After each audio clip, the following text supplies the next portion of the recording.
Замотованный король и пешки не стоит. В эфире «Школа чемпионов» и я, ее ведущий, Иван Юрковский. Здравствуйте! Сегодня в нашей программе курс верный, на высшем уровне, слово чемпиону мира. В начале нашей передачи рад поздравить нашу недавнюю гостью, известную одесскую шахматистку, мастера-тренера и литератора Татьяну Васильевну Морозову, 70-летием, и пожелать Татьяне Васильевне новых успехов на всех житейских и шахматных фронтах. Первенство Одессы и области в возрасте до 20 лет выиграл Кирилл Савченко, сын известного ильичевского гроссмейстера. Курс верный, так держать. С этим выпуском наша телепрограмма вступает во второй год своего существования. Мы переходим во второй класс. Из одесской скромности многочисленные успехи перечислять не будем. И надеемся, что самое главное впереди.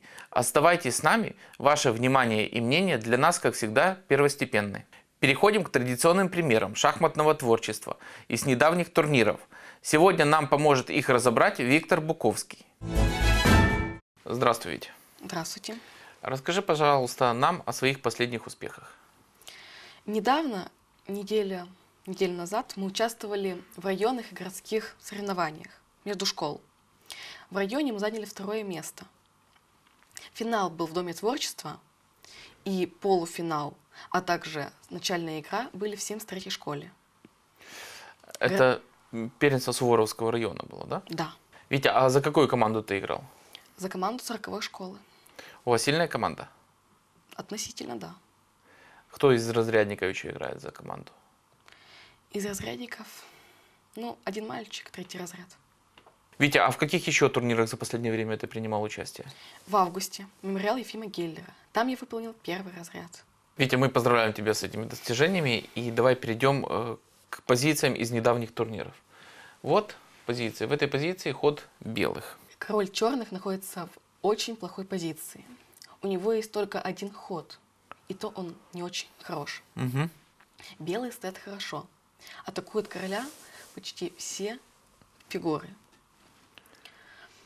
Фигуры черных стоят, единственный их плюс — это ладья и ферзь на одной линии. В основном у них ничего интересного. То есть пассивная очень позиция, да. Зажатая у черных. Как пошли белые? Как бы ты пошел? Я пошел ладья c3.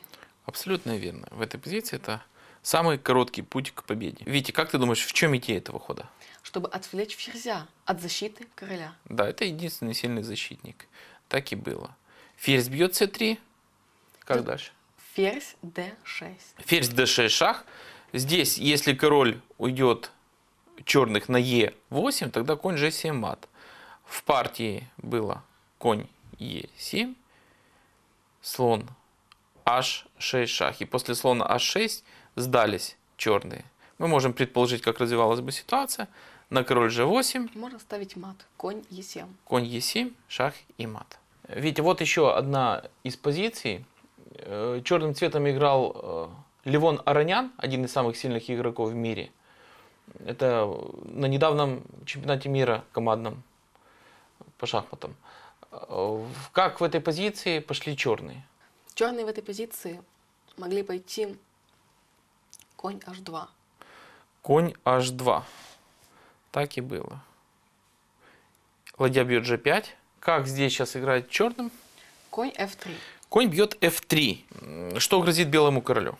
Мат. Ладьей на h4. Ладья h4, шах и мат грозит. Хорошо, если, допустим, белые сейчас играют ладья бьет h5. Если ладья бьет h5, мы можем пойти ладьей g4. Абсолютно верно. Ладья g4 и грозит ладья g1, то есть защиты нет. Теперь мы можем показать, как закончилась эта партия. Белые пошли ладья a8 шах, король e7, ладья a7, король d6. В этой позиции белые поняли, что шахи заканчиваются, а в позиции ничего не поменялось. То есть белые признали свое поражение. И еще один важный вариант. После конь бьет h2, король бьет h2, ладья h4, король g1 и ладья бьет g3 шах, король f1 и ладья бьет f3. Материальное решающее преимущество у черных. Витя, вот еще одна позиция. Здесь король черных в очень плохой ситуации находится. Оцени позицию, как пошли белые, как ты думаешь? Король в матной позиции. Чтобы поставить нормальный мат, нужно пойти ферзь h6. Но есть защита. Ферзь и ладья. Чтобы их отключить, нужно пойти слон g6. Слон g6, так и было. Здесь черные могли уйти ладьей g8, и тогда пункт g7 трещит, то есть там выигранная ситуация. Но черные пошли слон c6. Фактически зевнули. И как дальше? Тут можно пойти уже прямо. Ферзь h6. Ферзь h6, и мы можем показать, как могли бы развиваться дальше события. Единственный ход gh и ладья h7, шах и мат. Витя, а расскажи нам, пожалуйста, вот как ты пришел к шахматам? Кто тебя научил играть? Меня научил играть папа. Вначале я не проявляла никакого желания. Потом оно у меня резко появилось, потухало и опять появилось. Витя, а почему такие перепады у тебя были? Ну, мне очень тяжело было настраиваться. И бывали моменты, когда уже уставал от них. И мне неинтересно они были. Но потом, после отдыха, мне опять хотелось ими заниматься. А в силу какого разряда папа играет у тебя? Папа играет в силу хорошего первого разряда. Витя, а когда ты надеешься обыграть папу? Я его уже обыграл, но, к сожалению, один раз. Отлично, Витя, мы тебя поздравляем. Значит, мы желаем тебе успехов. Скоро будет в январе сильный турнир, где тебе надо попасть в финал до 14. Мы желаем тебе спортивных успехов, творческих и всего наилучшего. Спасибо, что пришел к нам в гости. Большое спасибо. А теперь к новостям мировых шахмат. Поздравляем Антона Коробова с завоеванием титула чемпиона Европы по блицу, а мужскую сборную Украины с бронзой мирового командного чемпионата. Сейчас мы предлагаем вашему вниманию интервью с новым чемпионом мира Магнусом Карлсеном, который он дал сразу после окончания матча против уже бывшего чемпиона Виши Ананда, пресс-секретарю соревнования, украинскому гроссмейстеру Анастасии Карлович. За возможность использовать этот материал благодарим коллег шахматное телевидение ЧС ТВ. Это первый в мире чисто шахматный телеканал, который вещает на 2 языках, преимущественно в сети интернет.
So there are basically two opinions about your attitude to your title, to the world champion title. The one opinion is about that you grew up outside of the Soviet Union traditions. So this title for you is just addition for the world first ranking list. So there is also traditional opinion that it was your childhood dream and that this dream came true. So what do you think about this, and what opinion is more close to you?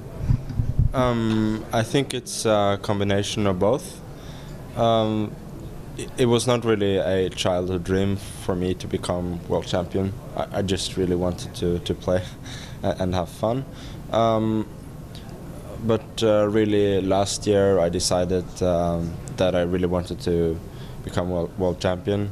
I was really motivated to play in the candidates, I mean the whole cycle, starting with the candidates and also the final match. So last year I've been really motivated for it, but before that it was not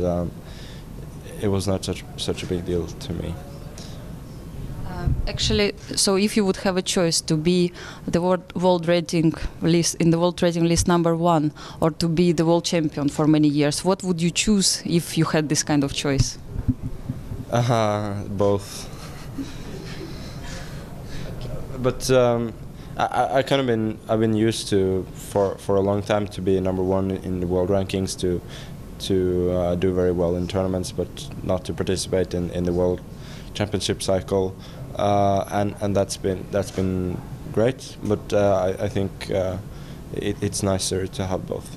How you will feel with this new title of the world champion, and you can judge after, maybe, yes? I think it's important as the world champion to show that you're also the best player in the world, and I think that hasn't been the case for some time, and that's what I intend to prove in the upcoming year. Let's speak a little bit about the match. Of course, many words has been said already, but which games from all these games in the match you would select to the best games of Magnus Kарлsen?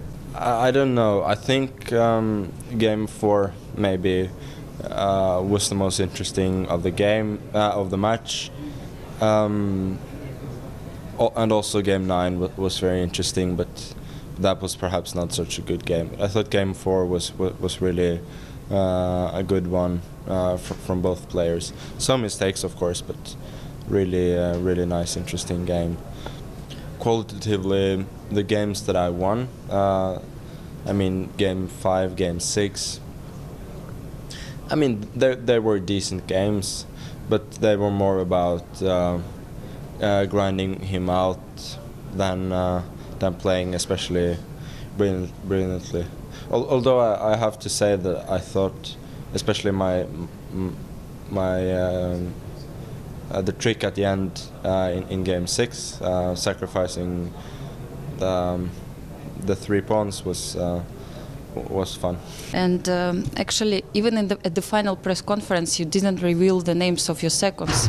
So I don't ask you now again to reveal their names, just I'm asking you, why did you decide to hide their names? Or if they wanted to just not to show their names. Maybe you try to hide their names for the new matches? I don't know yet, of course, what my team for the next match will be. But I think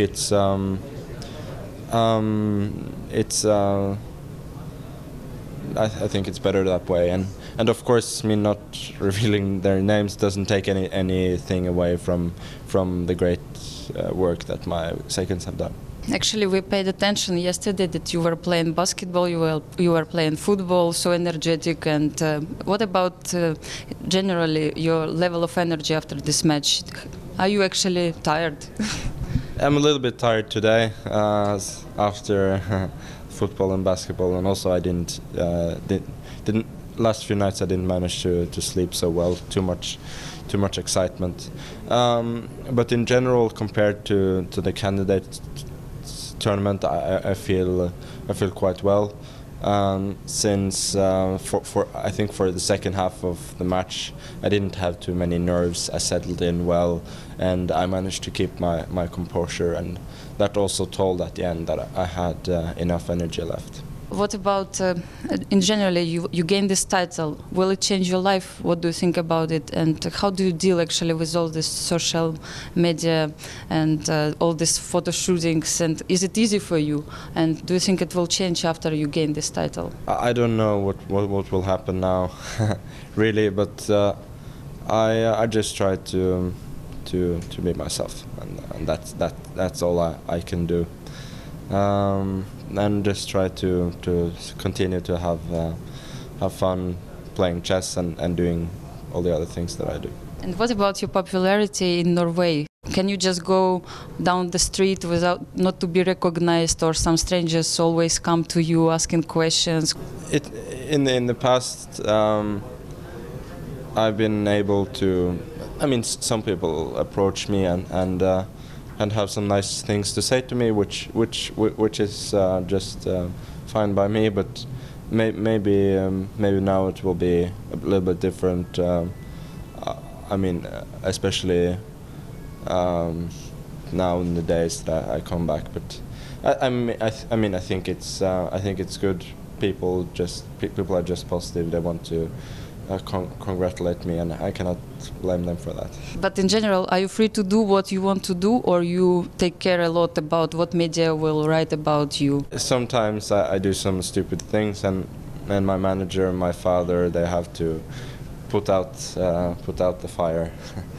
But in general, I mean, I don't do so many strange things anyway, so that's fine. What about this new chess boom in Norway, which started already a few years ago and now continues, of course, because you were playing in this World Championship match?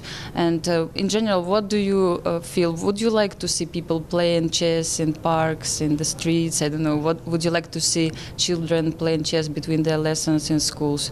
And what do you think? How long it's going to last? Will Norwegians soon forget about chess and come back to fishing and skiing? I don't know. I think it's been absolutely wonderful, the level of interest in chess, how exciting people who never played chess before find it, and especially I hope that it will inspire a lot of kids to take up chess, both for our development in Norway as a chess nation, and also just for the kids, that it's good for them to learn chess, to do better in school and to do better in life. How do you think you will promote chess in the world? What you are going to do as a world champion? I think I'll continue to do a lot of what I've done so far, and it seems to be working out pretty well, both for me and for the game of chess. Thank you. And coming back for the preparation which you had before the match, we could see your pictures in news, in Facebook, that you are playing in the playground, basketball, volleyball. And what was going on in your laboratory where you were preparing? And are you satisfied with the results of this work? I'm very happy with the work that we've done. We thought that anyway we would probably not be able to be as good as Anand in the openings, so it was more about being smart and to look some places that he might not look, and to always be one step ahead of him. So I managed that to some extent, I feel, especially in the second half of the match, when I feel I managed to dictate the play. You heard already many questions when people compare you with Bobby Fischer, but speaking about, let's say, chess part, do you feel that something common with him, in sense that he was the one also who was keeping his opponents under pressure, who didn't let them to relax in this sense? I think I have definitely certain things in common with Fischer in his prime, especially that to play with that relentless pressure, to play with that precision over such a long time, which is so incredibly tough for your opponents to meet. So I intend to do more of the same in the future. Yeah, and do you feel really that your opponents some kind of suffering during the games? Yeah, I think still some of my opponents they are not used to having to fight every game till the very end. And Vichy, of course, he knew that this was going to happen, but still it's very difficult to play for such a long time, to keep your concentration and not to make mistakes. And really, what I try to do is just to play 40-50 good moves in a game, and I challenge my opponents to do the same.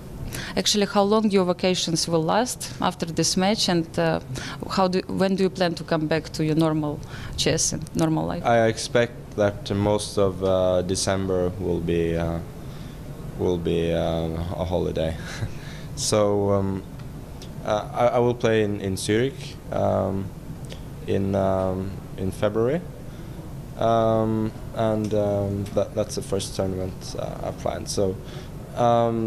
Of course, for the last few years, I've always played in London and in Vacances, and I really enjoyed playing there, and honored to be invited there again. But this time, I decided that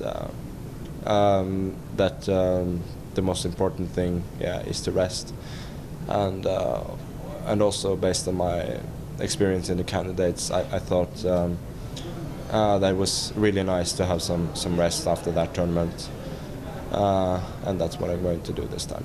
How long can you stay without even watching chess? I mean, without even reading newspapers, magazines about chess, and without opening your computer. So can you stay 1 week like this without even thinking about chess? And another question, how long can you stay without internet? No, I mean, I think, I mean, to be honest, apart from the London tournament, I don't know what other tournaments are coming up. But even though even if I'm on vacation, I think I'll follow, watch the games. I mean, as well as being a chess player, I'm also a chess fan. So I like to follow what's happening, and also to try and learn from it. Imagine that your elo would stop at the point of 2700. So would you do something about this? Would you try to find some other activities, or you will still continue to play chess? I mean, if you would stop for a few years, for example, on this level. Well, for me, it's always been important to have the motivation, and that's been the key, to be motivated, to have fun, and to play well. And I wouldn't rule out that if my playing level, my rating level were to drop drastically, my motivation level would also drop a bit. And okay, the last question actually for you. What did you say to your father when you won the title? What were your first words, or maybe what did he say to you after you got it? I don't remember. I was probably complaining about something that I missed in the last game. Thank you very much. And what did he say to you after? Yeah, he was very nice as usual. Just said, don't care about that. Just enjoy it. Thank you. And which role he plays in your life and in your success here? He's been wonderful, as has the rest of my team. They've dealt with me on a daily basis, attended to my every request, be it reasonable or unreasonable, and just I mean, they've been wonderful, supporting me all the time, and I'm very grateful for that. Наша передача завершается. Напоминаем, что «Школа чемпионов» — это не только телевизионная программа. Так называется и детская шахматная школа, набор в которую продолжается. У школы 2 помещения: «Пассаж», 2-й этаж, 4-й кабинет, и Днепропетровская дорога, 122. Следите за новостями одесских и мировых шахмат на нашей странице в интернете. Наша сегодняшняя передача завершена. До новых встреч!